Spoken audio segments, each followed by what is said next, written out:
His face was the color of old parchment stretched tight over his skull. For a man who had always been so loud, so expansive, my father looked remarkably small, sitting in the ridiculously expensive designer chair opposite my desk. He was shrinking. Beside him, my mother twisted the strap of a worn-out handbag, her knuckles white. The bag was a cheap knockoff of a brand she used to mock people for carrying. Her gaze darted around my office, from the floor-to-ceiling windows overlooking the city to the original art on the walls, her expression a toxic cocktail of envy and disbelief. She didn't recognize me. Not yet. To them, I was just some CEO, some last-ditch hope they had managed to get an appointment with through a groveling, third-hand connection. "Miss Sterling," my father began, his voice a dry rasp, a shadow of the booming tyrant I remembered. We appreciate you seeing us on such short notice." I leaned back in my chair, the leather cool against my back. I picked up my coffee mug, the one that said "World's Okayest Boss," and took a slow, deliberate sip. The warmth spread through my chest, a stark contrast to the ice forming in my veins. For the first time in 10 years, looking at their faces, I smiled. A real one. But I'm getting ahead of myself. To understand the profound, exquisite satisfaction of that moment, you have to understand the night it was born. The night they threw me out into the freezing rain with nothing but a library book and the clothes on my back. You have to start at the beginning. Our family home was less a home and more a museum exhibit titled Suburban Success. Everything was for show. The lawn was chemically engineered to be the greenest on the block. The furniture was stiff and uncomfortable, chosen from catalogs for its statement value rather than for living. My mother curated our lives for an imaginary audience. We were props in her performance. My brother, David, was the star exhibit. He was 2 years older, handsome in a bland, conventional way, and possessed a chameleon-like ability to be exactly what our parents wanted him to be. He got the good grades in the right subjects, played the right sport, and had the right friends, sons of our father's business associates. He was their perfect reflection. I, on the other hand, was a smudge on the glass. I was quiet where David was charming. I was bookish where he was athletic. My interests were coding and robotics, hobbies my father dismissed as nerdy nonsense that wouldn't get me a husband. My mother lamented that I didn't have the social graces of David's girlfriends. I was a constant low-grade disappointment. My existence was a series of small rebellions they couldn't quite pin down. I wore black. I read science fiction. I preferred the company of my computer to the stifling family dinners where my father held court. They didn't try to understand me. They simply tried to manage me, like a problematic line item on a budget. My role in the family ecosystem was clear. I was the scapegoat. If something was broken, I must have touched it. If my mother was in a bad mood, it was because of my sullen face. If my father lost a client, it was the universe punishing him for having such a difficult daughter. David learned to use this to his advantage early on. He was a master of plausible deniability. He broke a vase playing ball in the house. He'd look our mother in the eye and say, "I saw Sarah running through here earlier. She was being so clumsy." He failed a math test? He'd tell our father, "Sarah kept distracting me all week. She's always making so much noise in her room." And they believed him. Every single time. It was easier to believe him. It fit their narrative. David was the golden boy, the investment. I was the liability. So I learned to be invisible. I learned to live in the margins of our perfect house, a ghost haunting the hallways. I did my chores without being asked, finished my homework the moment I got home, and spent hours in my room, the glow of the monitor, my only confidant. I poured everything into my schoolwork, not for their approval, which I knew was a currency I could never earn, but for myself. It was the one part of my life they couldn't touch, couldn't criticize because they didn't understand it. My grades were perfect. My attendance was flawless. I was a model student. None of it mattered. The inciting incident, The night the flimsy facade of our family finally shattered happened 2 weeks after my 16th birthday. It was a Tuesday. It was raining, a cold, miserable November drizzle that promised to turn into sleet. I was in my room working on a scholarship application for a summer coding camp at the State University. It was my dream, a small window of escape. My father's roar rattled the whole house. "Sarah!" My blood ran cold. That was his public execution voice. I came downstairs to find a scene of carefully staged drama in the living room. My father stood by the fireplace, his face purple with rage. My mother was perched on the edge of the pristine white sofa, dabbing at her dry eyes with a tissue. And David stood near the window, the picture of wounded innocence. On the coffee table, between a collection of art books no one had ever opened, was a letter from David's private school, and beside it, a half-empty bottle of my father's expensive scotch. "Explain this," my father barked, pointing a trembling finger at the letter. I glanced at it. It was an expulsion notice. David had been caught cheating on his midterm exams. For the 3rd time. "And this," he gestured to the scotch. "Your mother found this in your brother's room. He told us everything. How you've been sneaking alcohol into this house. How you pressured him, told him he needed it to relax." I stared at David. His eyes were wide, pleading, but not with me. He was looking at our father, playing his part to perfection. The betrayed younger brother, led astray by his wicked sister. It was so absurd, so blatantly false, that for a moment, I almost laughed. I never touched the stuff. I was the one who found David passed out in the garden 2 months prior and dragged him inside before our parents got home. "That's not true," I said, my voice barely a whisper. "Don't you lie to me," my father bellowed. "You've been a thorn in our side since the day you were born, a difficult, ungrateful child, and now you're trying to ruin your brother's future?" "He's lying," I said, looking from my father's furious face to my mother's theatrical sorrow. "David is the one who drinks. He's the one who cheated. Ask him. Make him look you in the eye and tell you." David started to cry. Actual tears. It was a masterful performance. "She's always been jealous of me," he sobbed, "because you love me more." That was the kill shot. He knew it. My mother rushed to his side, wrapping him in a protective embrace.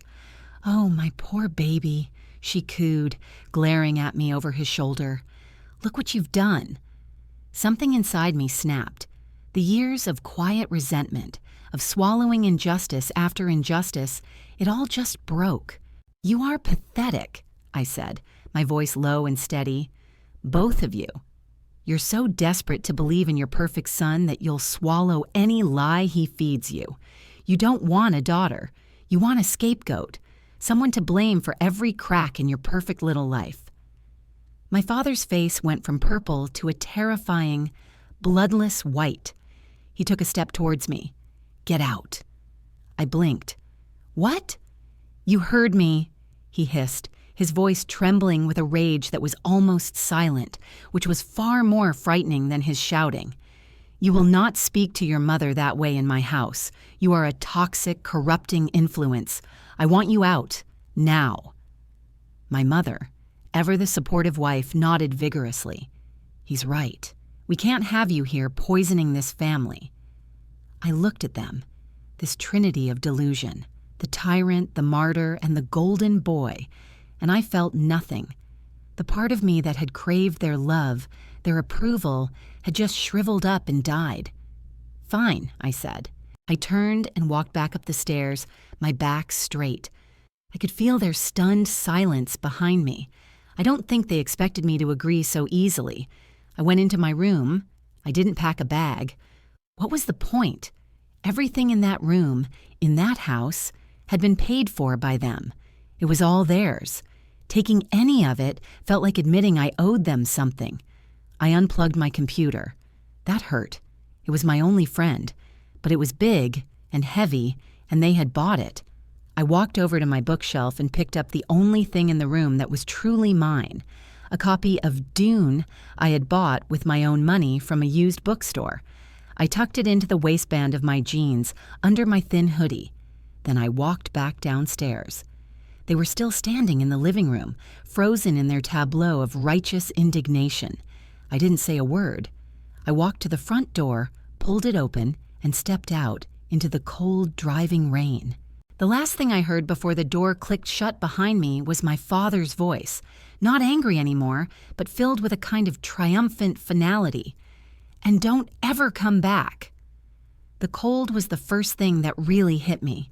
It was a physical shock, sinking into my bones through my thin hoodie. The rain plastered my hair to my scalp in seconds. I stood on the perfectly manicured lawn for a moment, the curated perfection of their world at my back, and the vast, terrifying darkness of the world ahead. I had $67 in my pocket from a freelance coding gig I'd done for a local business. I had a library book. I was 16. My first thought wasn't about revenge. It was about survival. Where do I go? What do I do? I started walking. No destination in mind, just away. Away from the house with its cold, perfect rooms, away from the street where all the neighbors pretended not to see the dysfunction behind the closed doors. Each step was an act of defiance. The first night, I slept in the 24-hour waiting room of the local hospital. I pretended to be waiting for a relative, hunching over in a plastic chair, my hoodie pulled low. The air smelled of antiseptic and quiet desperation. It felt strangely appropriate. The next few days were a blur of fear and exhaustion. I learned to be invisible in a different way. Not the ghost in a suburban house, but a ghost in the city. I learned which libraries didn't kick you out for loitering, which coffee shops had outlets I could use to charge my phone, and how to make a single cup of coffee last for 3 hours. I burned through my $67 with terrifying speed. A sandwich here, a bus ticket there. Panic was a constant gnawing presence in my gut. I knew I needed a job, but who hires a 16-year-old runaway with no address and no references? After a week of rejections, I found myself standing in front of a small, greasy spoon diner called the Silver Spoon. A sign in the window, written in grease pencil, said, "Dishwasher wanted." I walked in. The owner was a woman named Maria. She was probably in her late 60s, with kind, tired eyes and hands that were permanently stained with something. She looked me up and down, taking in my damp clothes and the dark circles under my eyes. "You in some kind of trouble, kid?" she asked, her voice raspy from years of shouting orders over the sizzle of the grill. I swallowed my pride. "I need a job. I'll work hard." She sighed, a long, weary sound. "I can't pay you much. Under the table. You show up on time, you do the work, you don't steal from me. That's the deal." "Deal," I said, my voice cracking with relief. And so, my new life began. It was a world away from the pristine museum I had grown up in. It was a world of steam and bleach and the clatter of plates. It was hard, grueling work. My hands were raw, my back ached constantly, and I always smelled faintly of dish soap and old coffee. But for the first time in my life, I felt a sense of ownership. I was earning my own way. Every dollar felt like a victory. Maria let me eat for free, and on the coldest nights, she'd forget to lock the back door, leaving a blanket folded on a pile of old flour sacks in the dry storage room. She never asked questions, and I never offered explanations. There was a quiet understanding between us. We were both survivors. It was Maria who introduced me to my grandmother, my maternal grandmother, Eleanor. She was the family's other secret, the other shame. My mother had cut her off years ago. The official story was that Eleanor was unstable and a bad influence. The truth was, Eleanor was a retired contract lawyer who had called my father a pompous charlatan to his face at a family dinner, and had told my mother she was marrying a wallet instead of a man. She was, in short, a woman who spoke the truth, and in my family, that was the most unforgivable sin. Maria knew her because Eleanor was a regular at the diner. a tiny, fierce woman with sharp blue eyes and a wicked sense of humor. One day, she was sitting at the counter, and she watched me for a long time as I hauled a tub of dirty dishes into the kitchen. "That's Helen's girl, isn't it?" she asked Maria. Maria just nodded. The next day, Eleanor was waiting for me after my shift. She didn't say much. She just looked at my chapped hands and the exhaustion on my face. "Come on," she said, "you're coming home with me." It wasn't a request. It was a verdict. And for the second time in my life, I followed a stranger, hoping for something better. Eleanor's house was the opposite of my parents' home. It was small, cluttered, and filled with books. Books were stacked on every surface, spilling from shelves, piled on chairs. The air smelled of old paper, lemon tea, and justice. She showed me to a small guest room. It was dusty, but it had a real bed with clean sheets. I almost cried. That night, over a dinner of canned soup and toast, I told her everything. The whole sordid story of my childhood, the cheating, the scotch, the final brutal rejection. She listened without interrupting, her sharp eyes never leaving my face. When I was done, she just nodded slowly. "Well," she said, taking a sip of her tea, "they were always fools. I'm just surprised it took them this long to prove it so spectacularly." There was no pity in her voice, only a calm, pragmatic anger. "So," she continued, setting her cup down with a decisive click, "what's the plan?"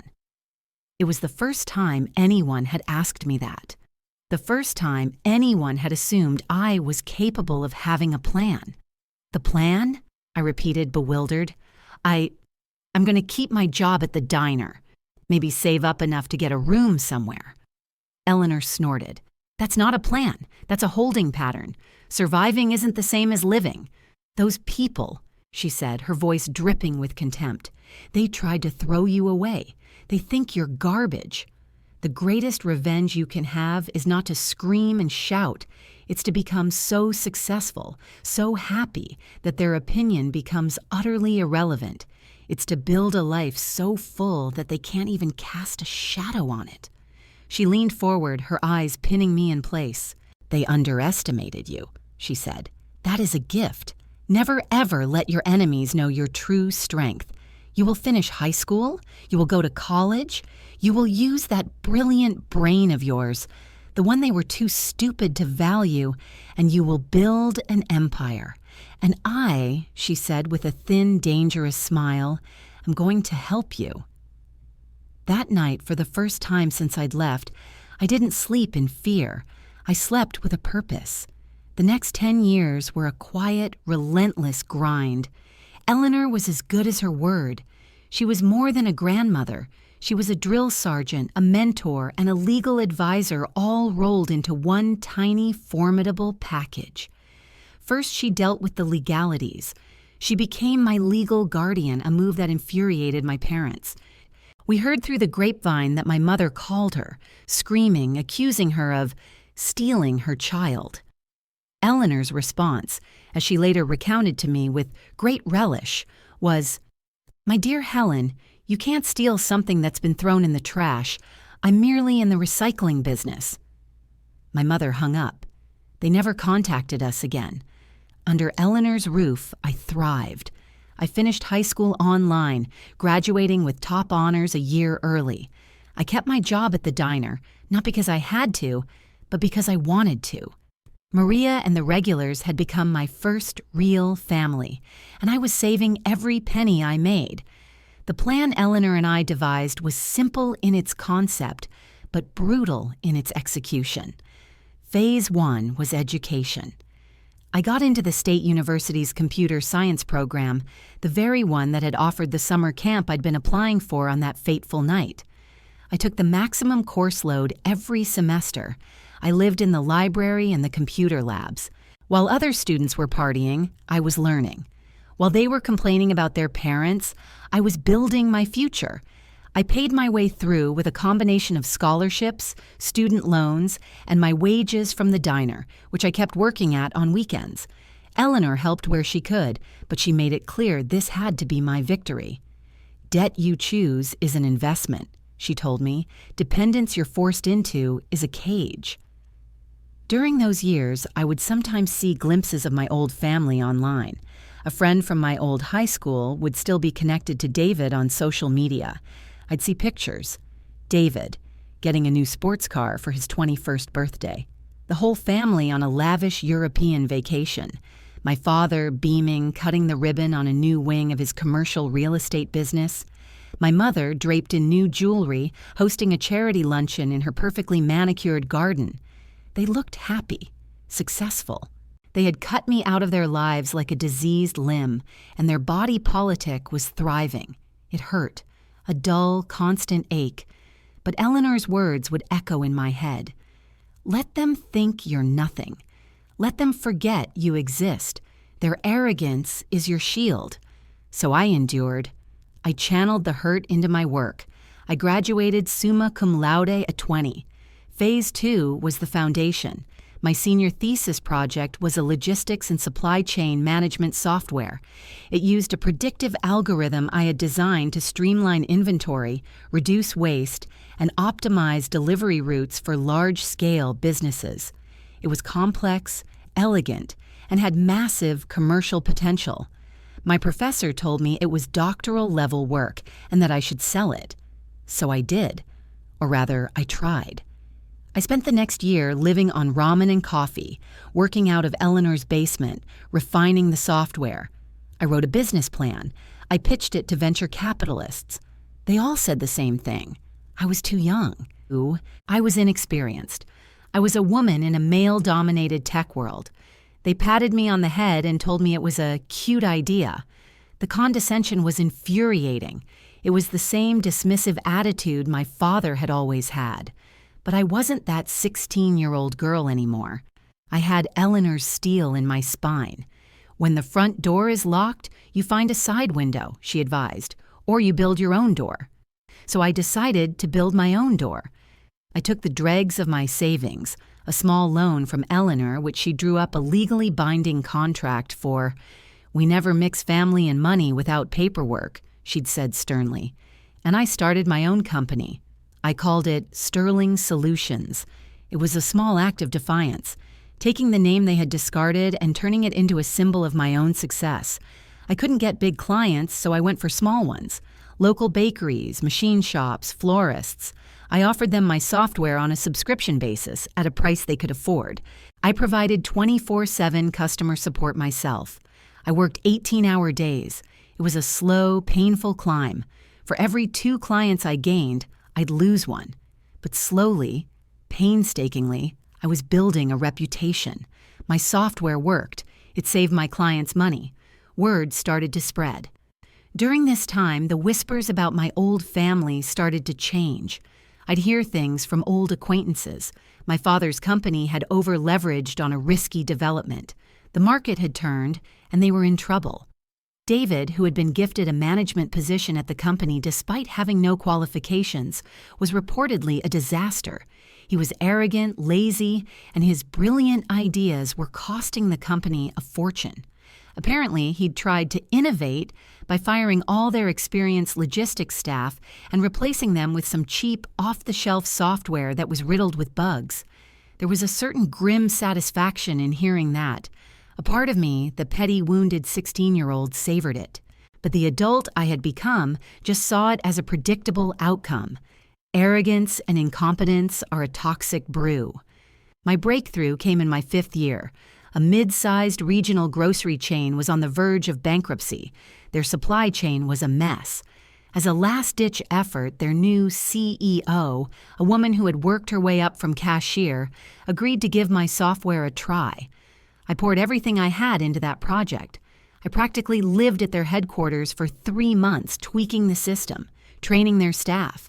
And it worked. Within 6 months, we had cut their spoilage by 40% and improved their delivery efficiency by 60%. They were back in the black. They became my biggest advocate. The CEO sang my praises in trade journals. The story of the plucky little startup that saved a regional institution was good press. Suddenly, the venture capitalists who had patted me on the head were calling me back. I told them my price had gone up. With a new infusion of capital, Sterling Solutions exploded. I hired a team. We moved out of Eleanor's basement and into a real office. We landed bigger and bigger clients. By the time I was 26, 10 years after that rainy November night, my company was valued at over $100 million. I was the CEO. I was the sole founder and majority shareholder. I had built my empire. I lived in a penthouse apartment with a view of the entire city. I had a car that cost more than the down payment on my parents' first house. I traveled the world for business and pleasure, but my greatest luxury was peace. The quiet confidence that came from knowing I had built it all myself. I owed nothing to anyone but myself, Eleanor, and a kind diner owner named Maria. I had heard my parents had finally lost the business. They'd sold the house, the museum, to cover the debts. David was apparently bouncing between low-wage jobs, unable to handle the reality of working for a living. They had vanished from the glossy social pages and, I assumed, from my life forever. I was wrong. Which brings us back to my office, to the two shrunken, desperate people sitting in front of me. My father cleared his throat, the sound loud in the quiet room. "Miss Sterling, our name is also Sterling. A coincidence, I suppose." I just looked at him. I let the silence stretch, letting him stew in his own awkwardness. This was my arena, my rules. We've fallen on hard times," my mother chimed in, her voice attempting a note of tragic dignity that just came off as whiny. "My husband, Richard, is a very experienced real estate developer, a brilliant man, but the market, it's been so cruel." She was still performing, still curating the narrative for an audience. The audience was just me now. "And our son, David," she continued. "He's so bright, a natural leader. He just needs a chance, a place to shine." My father nodded. "We were hoping perhaps there might be some positions available here, for us. We're willing to start anywhere. We're hard workers." The sheer, unadulterated gall of it was breathtaking. They weren't asking for a handout. They were asking for me to employ them, to give them a place in the empire I had built from the ashes of the life they had torched.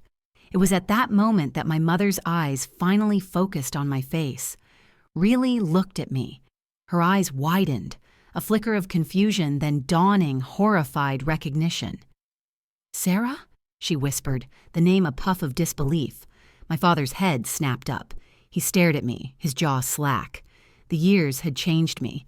I was no longer a gangly, awkward teenager. I wore a tailored suit, my hair was professionally styled, and my face held a confidence that had been forged in boardrooms and sleepless nights. But the eyes were the same. He saw it. He finally saw me. "No," he breathed. "It can't be." I gave them the smile again, the one I had been saving for a decade. "Hello, Father. Mother." The silence in the room was absolute. It was so quiet I could hear the hum of the climate control system.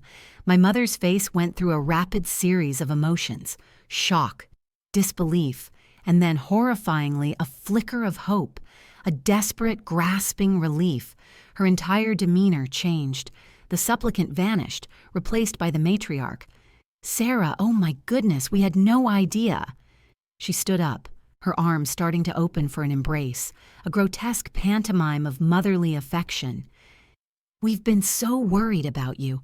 We tried to find you, but you just disappeared." I didn't move a muscle. I just watched her, my expression unreadable. Her arms slowly dropped back to her sides. My father, ever the pragmatist, recovered more quickly. The shock was replaced by a calculating gleam in his eyes. He saw the office, the view, the expensive suit. He wasn't seeing his long-lost daughter. He was seeing a winning lottery ticket. "Sarah," he said, his voice now thick with false emotion, "your mother is right. We've missed you terribly. To see you like this, so successful. I'm so proud." Proud. The word was an obscenity. He had never been proud of me. He had been ashamed of me. He had been irritated by me. He had erased me. "You're proud," I repeated, my voice flat and devoid of emotion. "Of course," he boomed, mistaking my quietness for acquiescence. "You're a Sterling, blood of my blood. I always knew you had it in you. A bit of a rough start, but you found your way. That's my girl." He was rewriting history in real time. It was his most practiced skill. In his mind, he was no longer the man who had thrown his child out into the street. He was the tough-love father whose methods had forged a champion. I imagined, for a fleeting, darkly humorous moment, sending him an invoice for 10 years of room, board, and emotional trauma. "So," I said, leaning forward and steepling my fingers on the polished surface of my desk, "let's get this straight. You didn't come here to see me. You came here to a company you thought was run by a stranger, to beg for jobs because you have run your own lives into the ground." The bluntness of the statement seemed to stun them. "Well, I wouldn't say beg," my mother began, her voice fluttering. "What would you call it then?" I cut her off. "You're unemployed. You're broke. Your brilliant son, the one whose future I was supposedly ruining, is a failure. You came here as a last resort. The only thing that has changed in the last 5 minutes is that you've discovered your safety net has a familiar face." My father's face began to darken. The mask of the proud patriarch was slipping, revealing the tyrant underneath. "Now you watch your tone," he growled. "I am still your father." "No," I said, my voice dropping to a dangerously quiet level. "You are not. You forfeited that title 10 years ago on a Tuesday in the rain. Do you even remember the date?" "I do, November 12th. I remember the sound of the deadbolt clicking behind me. I remember the feel of the rain soaking through my clothes.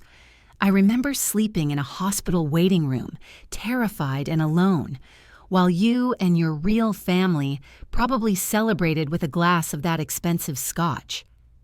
I let my words hang in the air. I could see the memory flickering in their eyes. They remembered. They had just chosen not to. My mother started to cry again, but this time the tears seemed real. They were tears of self-pity. "We made a mistake," she sobbed. "We were just so worried about David. You know how he is. He's sensitive." "He's not sensitive, Mother. He's a spoiled, manipulative liar. And you were his willing accomplices because it was easier than admitting your perfect son was flawed." I turned my gaze to my father. "And you didn't make a mistake. You made a choice. You chose your pride over your daughter. You chose your ego over your family. You threw away a child because she dared to speak the truth." He slammed his hand down on my desk. The sound echoed in the vast office. "Enough. After all we did for you, the clothes on your back, the roof over your head, we gave you everything." "You gave me nothing," I countered, my voice as cold and sharp as glass. "Everything in my life I earned. Everything in this room, on this floor, in this entire building I built. I built it with the grit I learned when I had to choose between eating dinner and buying a bus pass to get to my dishwashing job. I built it on the foundation of the education I got by studying until 3 in the morning after a 10-hour shift. I built it with the help of strangers who showed me more kindness in a single day than you showed me in 16 years." I stood up, walking around the desk to stand in front of the window, my back to them. I looked out at the city, my city. "You didn't come here for a reconciliation," I said, my voice calm. "You came here for a bailout, and the answer is no." I turned back to face them. The rage on my father's face was terrifying. It was the same rage I had seen the night he kicked me out, but this time I wasn't a scared teenager. He had no power over me. "You ungrateful little—" he started, taking a step towards me. I pressed a button on my desk intercom. "Cynthia," I said, my voice perfectly level. "Could you please send security up to my office? My guests are leaving." My mother let out a horrified gasp. "You can't do this," she pleaded. "We're family. Blood is thicker than water." "That's a misquote," I said, picking up my coffee mug again. "The full saying is, The blood of the covenant is thicker than the water of the womb. It means the bonds we choose are stronger than the ones we're born into. I chose my family a long time ago. It includes a feisty old lawyer, a kind diner owner, and a team of brilliant people who work in this building. You are not part of it. 2 large, uniformed security guards entered the office. They were polite, professional, and built like refrigerators. "Sir, ma'am," one of them said, "if you'll come with me." My father looked from me to the guards, his face a mask of impotent fury. He knew he had lost, completely and utterly. He pointed a trembling finger at me. "You will regret this," he hissed. "No," I said, taking a final satisfying sip of my coffee. "I don't think I will.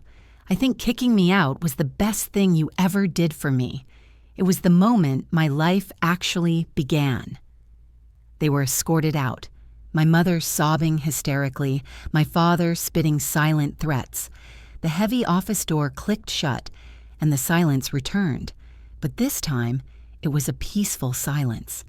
It was the silence of a chapter finally and completely closed. The aftermath was swift and, from my perspective, blessedly distant. I didn't seek out information, but it found me anyway. The city's business community is a small, gossipy world. The story of Richard Sterling, the failed real estate mogul, and his wife showing up to beg for a job from the tech CEO who turned out to be their estranged daughter. Well, that was just too juicy to stay quiet. It became a cautionary tale whispered at cocktail parties and on golf courses. I learned that their financial situation was even more dire than I'd imagined. They weren't just broke. They were in a catastrophic amount of debt. My father had apparently guaranteed business loans with personal assets he no longer had, a classic move of a narcissist who believes their own hype. Bankruptcy was inevitable. The last of their friends and associates, the ones who had stuck by them out of some sense of past loyalty, abandoned them completely. In their world, poverty was a communicable disease. They were forced to sell my mother's remaining jewelry. They moved into a tiny, run-down apartment in a part of town my mother used to cross the street to avoid. David, my golden boy brother, fared no better. With the family name now synonymous with failure and scandal, he couldn't even get an interview. The last I heard, he was working as a delivery driver, a job he was reportedly terrible at, constantly complaining about the customers and the long hours. The social ruin was, in many ways, more complete than the financial one. My mother had built her entire identity around being Mrs. Richard Sterling, a pillar of the community, a woman of taste and influence. Without the money and the status, she was just a bitter, aging woman in a cheap apartment. She had nothing. There was no final, desperate phone call. No letter of apology slid under my office door. My public rejection, the act of having them physically removed from my domain, had been so absolute that it seemed to have finally broken through their layers of denial. They understood at last that the bank was closed. The well was dry. The daughter they had thrown away was gone for good, replaced by a woman who looked like her but shared none of her history or obligation. My victory wasn't loud. It wasn't a fiery confrontation screamed from the rooftops. It was a quiet, decisive closing of a door. It was the profound peace that settled over my life in their absence. And now, I'm back in the present. I'm sitting on the balcony of my penthouse. The city lights spread out before me like a carpet of scattered diamonds. The air is cool, and a gentle breeze rustles the leaves of the potted olive tree beside me. A pair of strong, warm arms wrap around me from behind. "You're thinking about it again, aren't you?" a voice says, close to my ear. I lean back into his embrace, my head resting against his chest. Was I that obvious? Daniel presses a soft kiss to the top of my head, only to me. Daniel. He is the epilogue to my story, the happy ending I never knew I was writing. I met him 2 years ago. He's an architect, a kind, brilliant, funny man who sees the world in lines and light. He loves me for who I am, not for the name on the front of the building. He knows my whole story, and he's never once treated me like I'm damaged goods. Instead, he looks at me with a sort of awe, as if I'm the strongest person he's ever met. He makes me feel like I am. It was the anniversary last week, I say quietly. 10 years. And 1 month since they showed up, he adds, his voice gentle. It's okay if it's still on your mind. It's not on my mind in a bad way, I clarify, turning in his arms to face him. It's more like watching the end of a movie.